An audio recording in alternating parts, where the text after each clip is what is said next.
ನಾವು ಗಮನಿಸಬೇಕಾದ ಒಂದು ವಿಷಯ, ನಮ್ಮನ್ನು ಅರ್ಥ ಮಾಡಿಕೊಳ್ಳದವರಿಗೆ ನಾವು ಹೆಚ್ಚು ವಿವರಣೆ ಕೊಡುತ್ತಾ ಇರುತ್ತೇವೆ. ಅವರು ಒಮ್ಮೆ ಅರ್ಥ ಮಾಡಿಕೊಳ್ಳುತ್ತಾರೆ, ನಮ್ಮ ಮನಸ್ಸನ್ನು ಒಮ್ಮೆ ತಿಳಿದುಕೊಳ್ಳುತ್ತಾರೆ ಎಂಬ ನಿರೀಕ್ಷೆಯಲ್ಲಿ ನಾವು ನಮ್ಮ ಸಮಯ, ಶಕ್ತಿ ಮತ್ತು ಮನಸ್ಸಿನ ಶಾಂತಿಯನ್ನು ಕಳೆದುಕೊಳ್ಳುತ್ತೇವೆ.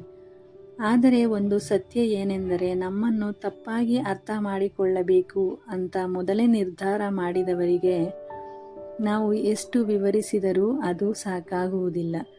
ಯಾಕೆಂದರೆ ಅವರಿಗೆ ಸತ್ಯ ಕೇಳುವ ಆಸಕ್ತಿ ಇರುವುದಿಲ್ಲ. ತಮ್ಮ ಅಭಿಪ್ರಾಯವನ್ನು ಸರಿ ಎಂದು ಸಾಬೀತುಪಡಿಸುವ ಆಸಕ್ತಿ ಮಾತ್ರ ಇರುತ್ತದೆ. ಮೊದಲಿಗೆ ನಾನು ಎಲ್ಲರಿಗೂ ನನ್ನನ್ನು ಅರ್ಥ ಮಾಡಿಸಬೇಕು ಎಂದು ತುಂಬ ಪ್ರಯತ್ನ ಮಾಡುತ್ತಿದ್ದೆ. ಯಾರಾದರೂ ನನ್ನ ಬಗ್ಗೆ ತಪ್ಪಾಗಿ ಮಾತನಾಡಿದರೆ ಅದನ್ನು ಸರಿಪಡಿಸಬೇಕು ಎಂದುಕೊಳ್ಳುತ್ತಿದ್ದೆ. ಯಾರಾದರೂ ನನ್ನನ್ನು ತಪ್ಪಾಗಿ ಅರ್ಥ ಮಾಡಿಕೊಂಡರೆ ಅವರಿಗೆ ಎಲ್ಲವನ್ನೂ ವಿವರಿಸಬೇಕು ಎಂದು ಅನಿಸುತ್ತಿತ್ತು. ಆದರೆ ಕಾಲ ನನಗೆ ಒಂದು ದೊಡ್ಡ ಪಾಠ ಕಲಿಸಿತು. ನಮ್ಮ ಜೀವನವನ್ನು ಬದುಕುವುದು ನಾವು, ಜನರಲ್ಲ. ನಮ್ಮ ಕಷ್ಟವನ್ನು ಅನುಭವಿಸುವುದು ನಾವು, ಜನರಲ್ಲ. ನಮ್ಮ ಸೋಲು, ನಮ್ಮ ಗೆಲುವು, ನಮ್ಮ ಕಣ್ಣೀರು, ನಮ್ಮ ಸಂತೋಷ ಇವೆಲ್ಲವನ್ನು ಬದುಕುವುದು ನಾವು. ಹಾಗಿರುವಾಗ ಪ್ರತಿಯೊಬ್ಬರ ಅಭಿಪ್ರಾಯಕ್ಕಾಗಿ ನಮ್ಮ ಮನಸ್ಸಿನ ಶಾಂತಿಯನ್ನು ಯಾಕೆ ಕಳೆದುಕೊಳ್ಳಬೇಕು? ಇನ್ನೊಂದು ವಿಷಯ, ಕೆಲವರು ನಮ್ಮ ಬಗ್ಗೆ ಅಭಿಪ್ರಾಯ ಹೇಳುವುದು ಅವರಿಗೆ ನಮ್ಮ ಜೀವನ ಗೊತ್ತಿರುವುದರಿಂದ ಅಲ್ಲ, ಅವರಿಗೆ ಮಾತನಾಡುವ ಅಭ್ಯಾಸ ಇರುವುದರಿಂದ. ಕೆಲವರು ನಮ್ಮ ಕಥೆಯ ಒಂದು ಪುಟ ಮಾತ್ರ ಓದಿ ಇಡೀ ಪುಸ್ತಕದ ಬಗ್ಗೆ ತೀರ್ಮಾನ ಮಾಡಿಬಿಡುತ್ತಾರೆ. ಕೆಲವರು ಒಂದು ತಪ್ಪನ್ನು ನೋಡಿ ನಮ್ಮ ಸಂಪೂರ್ಣ ವ್ಯಕ್ತಿತ್ವವನ್ನೇ ಅಳೆಯುತ್ತಾರೆ. ಇನ್ನೂ ಕೆಲವರು ನಾವು ಬೆಳೆಯುವುದನ್ನು ನೋಡಿ ಖುಷಿಪಡುವುದಿಲ್ಲ.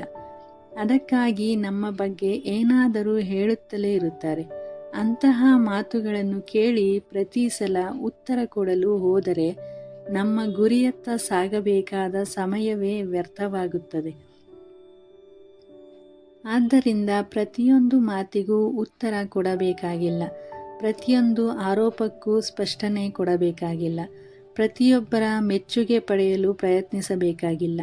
ಕೆಲವೊಮ್ಮೆ ಮೌನವಾಗಿ ನಮ್ಮ ಕೆಲಸ ಮಾಡುತ್ತಾ ಮುಂದೆ ಹೋಗುವುದೇ ಅತ್ಯಂತ ದೊಡ್ಡ ಉತ್ತರ. ಯಾಕೆಂದರೆ ಮಾತುಗಳನ್ನು ಜನರು ಮರೆತು ಬಿಡಬಹುದು, ಆದರೆ ಫಲಿತಾಂಶವನ್ನು ಯಾರೂ ಅಷ್ಟು ಬೇಗ ಮರೆಯಲಾರರು. ನಿಮ್ಮ ಯಶಸ್ಸು, ನಿಮ್ಮ ಬದಲಾವಣೆ, ನಿಮ್ಮ ಜೀವನ ನೀವು ಹೇಳುವ 1000 ಮಾತುಗಳಿಗಿಂತ ಜೋರಾಗಿ ಮಾತನಾಡುತ್ತವೆ.